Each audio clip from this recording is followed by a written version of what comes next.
Alors c'est assez naturellement, du fait de l'histoire du Thouarset, notamment depuis une dizaine d'années, et de la manière dont ces projets ont été initiés et soutenus par la région, que j'ai le plaisir de convier maintenant Julie Géron, qui est conseillère régionale, et qui va aussi nous dire en quelques mots la manière dont, quel est son lien notamment au Thouarset et puis ce que fait la région. Monsieur le préfet, madame la sous-préfète, monsieur le député, monsieur le président, mesdames, messieurs les élus, bonjour à tous. J'excuse tout d'abord monsieur le président de région, Jean-François Macaire, qui ne peut être présent cet après-midi avec vous, mais qui participera à la journée de clôture vendredi matin. Je vous remercie de me donner la parole lors de cette réunion plénière qui marque le lancement des rencontres nationales des territoires à énergie positive à Thouars. Pour le Conseil régional, c'est un honneur qu'une communauté de communes picto-charentaises puisse accueillir un tel événement. C'est la reconnaissance des actions engagées en la matière depuis une dizaine d'années, tant en Thouarset qu'au niveau régional. Localement, ici à Thouars, la reconversion réussie d'un ancien site de l'armée en parc de production d'énergie renouvelable est sans doute l'exemple le plus emblématique par l'ampleur du projet et les différents types de production d'énergie qu'il comprend. Au-delà de la reconversion d'un lieu spécifique, c'est aussi la mutation de tout un territoire qu'il faut souligner en matière d'autonomie énergétique, mais aussi dans la promotion et mise en œuvre d'un autre modèle industriel et de la création d'emplois qui y sont liés. L'adhésion du Thouarset au contrat local initiative climat, les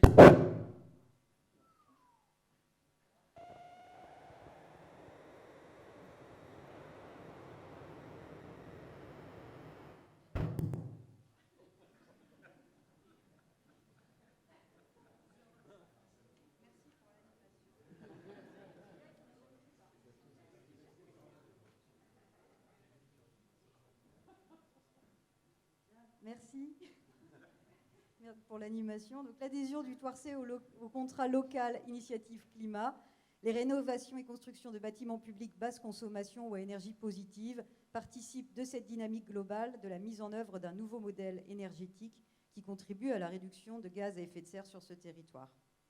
Depuis le départ, la région Poitou-Charentes a accompagné le Thouarset dans ses projets. Le Conseil régional étant en effet fortement engagé depuis plus de 10 ans sur les thématiques de croissance verte et d'excellence environnementale.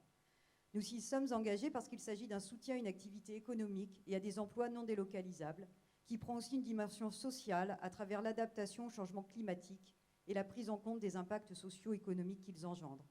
La lutte contre la précarité énergétique, le développement de transports propres et de transports collectifs, sans oublier la dimension environnementale avec par exemple la question de la gestion de l'eau. Les échanges d'expériences qui nous sont proposés durant ces 3 jours de rencontres sont autant d'opportunités pour que la dynamique engagée en la faveur de la réduction des gaz à effet de serre et du développement de la croissance verte s'amplifie, d'autant plus l'année où notre pays accueille la COP21. Il est en effet plus qu'au temps de valoriser et d'adopter un nouveau modèle de développement pour garantir l'avenir de notre planète. Je félicite donc la communauté de communes du Thouarset d'avoir été choisie pour organiser cette manifestation et je vous souhaite à tous de pouvoir profiter d'échanges fructueux. Je vous remercie de votre attention.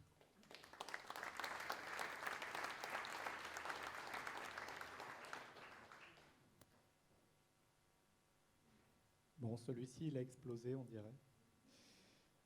Je vais maintenant, pour conclure ces mots d'accueil, inviter Jérôme Guiton, qui est préfet des Deux-Sèvres, à prendre la parole, et je dirais tout aussi naturellement que la région, du fait de la dynamique qui est enclenchée au niveau de l'État, spécifiquement autour des territoires à énergie positive, mais plus largement autour de la transition énergétique depuis maintenant une bonne année, année et demie, en lien notamment avec le vote de la loi cet été.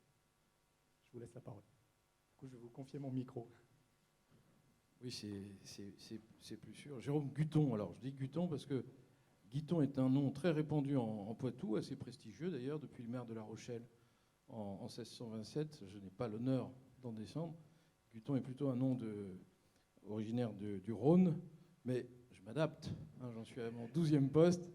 Je m'en remets largement et j'espère être à peu près à la hauteur des enjeux.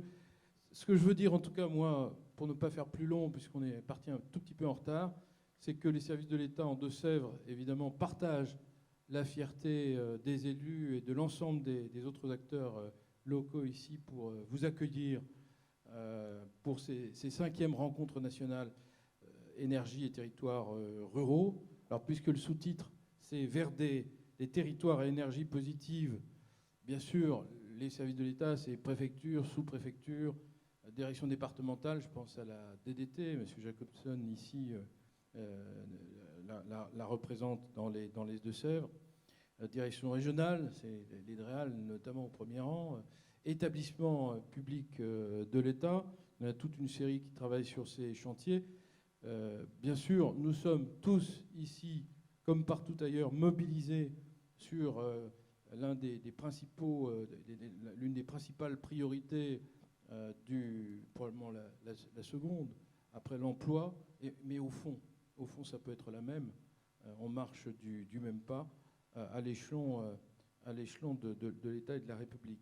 Donc ces enjeux, les enjeux qui vont être au cœur des sujets que vous allez évoquer tout à l'heure, qui sont aussi au cœur de nos missions. Et quand je regarde la salle, je me dis, c'est pas mal finalement.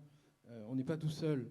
On n'est pas tout seul sur ces chantiers. On va pouvoir partager, échanger, on n'a pas parfois cela du benchmarking, en tout cas comparer nos expériences pour en tirer le meilleur et repartir d'un meilleur pas encore.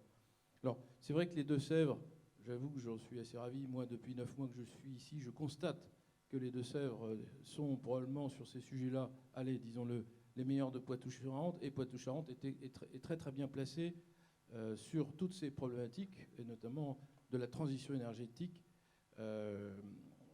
qui nous tient collectivement à cœur. Elles sont exemplaires. Il suffit de regarder les cartes qui sortent, même ces derniers jours, dans les médias, dans la presse, pour constater que sur une carte de France, oui, les petits cercles qui mesurent l'effort dans un certain nombre de sujets illustrés par les photos que nous voyons là, ici, oui, les Deux-Sèvres sont à la tête de cette démarche. Et j'avoue que moi, pour ne pas être de cette région, j'en suis extrêmement fier. Je suis extrêmement fier de servir ici, dans un département qui a pris conscience, et dans une région qui ont pris conscience, sans doute avant d'autres, mais qui ont pour autant un certain nombre de choses à apprendre.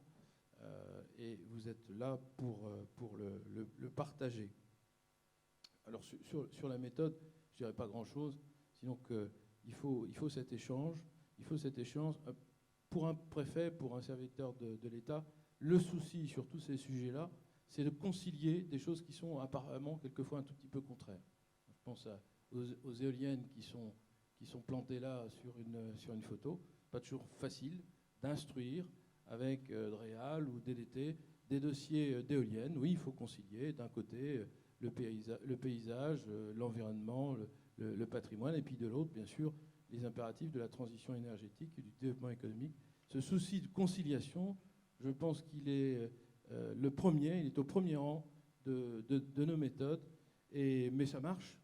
En tout cas, on a pu en planter un certain nombre dans le département des Deux-Sèvres et ailleurs qui contribuent à la transition énergétique. Ça n'est que l'illustration la plus simple de cette problématique. En tout cas, bienvenue à tous ici en Deux-Sèvres, chez les vicomtes de Thouars, puisque c'est une ville qui a un très très gros patrimoine historique, et dont j'espère que vous pourrez profiter un tout petit peu et dont vous pourrez parler ensuite au dehors. Ces vicomtes de Thouars qui étaient positionnés il y a déjà 1000 ans dans une dizaine de départements du très grand sud-ouest, en comptant jusqu'à la Vendée. Hein. Je rajoute un 13e département, mais c'était leur possession. Ils étaient présents partout. Ces 3 journées se dérouleront notamment sur le terrain, mais aussi dans un lieu que finalement je m'aperçois que vous inaugurez, ou dont vous faites la première utilisation. J'espère que ces murs fort anciens et néanmoins fonctionnels, l'historique et le fonctionnel, l'ancien et le moderne ici sont réconciliés. J'espère que ces murs s'en souviendront et vivent bien sûr les territoires à énergie positive, et vive la République.